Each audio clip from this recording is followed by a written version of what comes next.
Welcome back to the Line Opinion Table. There's obviously a lot of attention and anticipation for this year's legislative session, and it also kicks off next Tuesday, January 15th, with the opening gavel in the State of the State address, which you can see live right here on New Mexico PBS, Channel 5.1, or online at newmexicopbs.org. And after that speech, stay with us for an in-depth analysis and insight on the day with a special panel of former lawmakers, including the one and only Dan Foley. He'll be here too. Now, the to-do list for lawmakers is already a long one this year, with nearly 200 bills pre-filed for 2019. And Sophie, the budget will take priority for sure, but especially with that large surplus.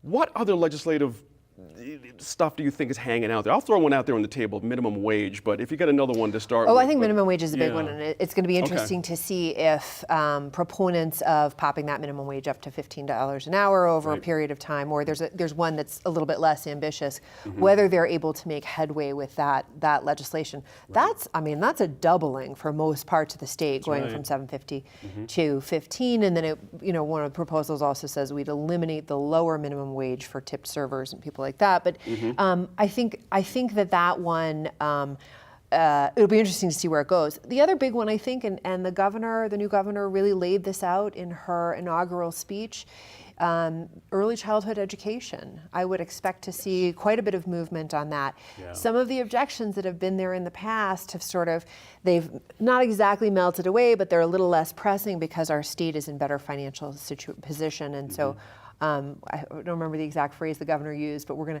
gonna take a pinch of money from the permanent fund, something like that. Right. It would be an impressive first move from a governor who appears to be positioning herself as a champion for educational reform and real progress. It's a little bit of a moonshot for our state, as we have not done well in that arena in the past. Could be the first battle between the governor and the legislature. It could be a big battle. The legislature leadership has made it very clear that, we got the surplus money, but we are not using it on any recurring spending. Gotcha. Early childhood education is going to be recurring spending. And then you have you hear the governor say, "I'm going to take a pinch from the permanent fund." It's a pinch. That's what you said. It's really funny. And it's going to be interesting to see, because most of the people believe in order to take money from the permanent fund, you got to go to the voters, and you do, unless you change the way you're funding. We did this under Governor Richardson. Right. If you remember, which we argued about, we actually did go to the permanent fund, and we did take money from the permanent fund for education. Right. But what we did, which I had been saying from the day we talked about doing this, we decreased the amount of discretionary money we put in education. So even though we rated the permanent fund, it was a net zero gain for education. And so at the end of the day, it's going to be interesting to see how you place this, how you word this, because getting money out of the permanent fund, actually going to the permanent fund, is not only going to take legislative approval, it's going to take voter approval. Right. And so, is that too big a push too early? Well, I just think the voters in this state, regardless of whether they're voting progressive, liberal, Democrat, Republican, conservative, they seem to be pretty happy with the permanent fund. We kind of have this deal that we're happy eating ramen noodles, knowing that we got $1 billion in the bank. And so I think getting them at a time that the media is talking about, we got all this surplus, going to the average New Mexican and saying, hey, we got this huge surplus and we want to raid the savings account. I think you're going to have to find a better way to package this, or you could do what it took to get this done last time, which it was a standalone special election done on its own to do that. And if you remember, there was a lot of arguments about how that was done. But I think this is, she's made it perfectly clear, running and everything, this early childhood development. When I was in the legislature, she was one of the earliest folks talking about early childhood development when she was in the Department of Health and working with that. So, it's going to be interesting to see if she can convince the legislature to use one-time monies to create recurring cost programs. Well, one of the things I think, if I can just, and I apologize, I think this is one of those programs that once New Mexico has it, it will be very hard to take it away. That's right. And so there may be... Like expanding Medicaid and all that stuff. Once you do it, there's no coming There back. may be this kind of we have to get this far and then we believe we'll get additional support. Right. Well, also entering the scene is the Yazzie Martinez lawsuit and its settlement. And so Governor Lujan Grisham has already said she will not appeal that decision. Which is a bad decision, by the way, for her not to appeal it.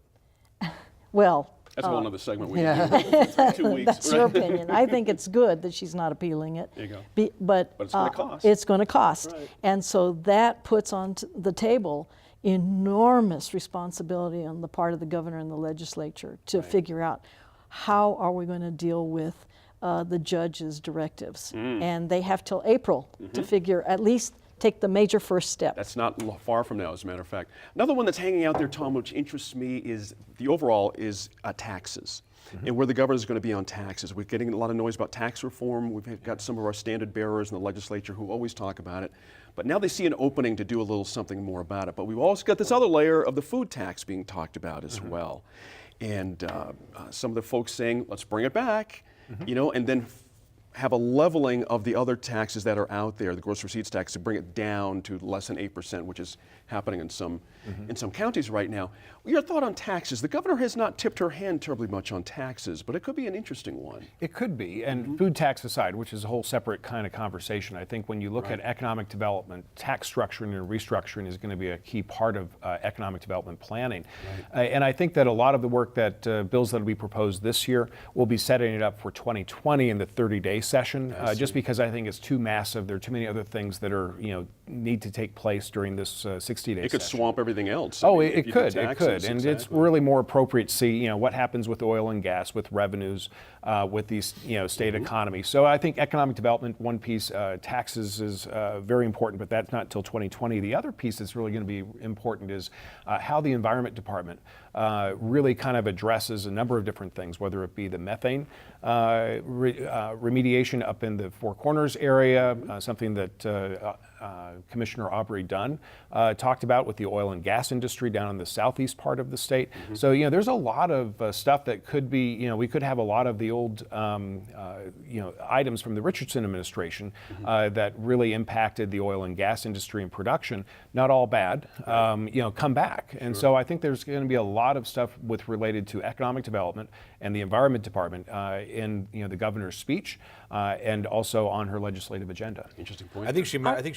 I think she may take a changing stance on. By the way, just not to go off on the tangent, but I think she may take a stance and appeal that lawsuit deal. I think it's going to happen because I think when they start going after early childhood development, people in the legislature are going to start saying, "Wait a minute, we got this lawsuit, and for every penny we put in something new, we've still got this money out here." And I think it could force her hand to come back and say, "Okay, in order for me to get early childhood, we got to go back and appeal this and get better direction and better decisions." I've said all along, you know, I think they're crazy not to appeal it because, to me, it's a real separation of powers issue. The judiciary is not charged with appropriating money, and I think putting a plan out there is a real problematic situation. But I think you're going to find the John Arthur Smiths and the legislative leadership who says to these guys, you know, one of the things that I will share sitting in those meetings when I was there is, regardless of governor, whether it was Gary Johnson or Bill Richardson, they'd come in, their people would come in, they'd tell you what they want, they'd all leave the room, and the legislators would turn around and go, okay, well, when that guy's gone, we're still here.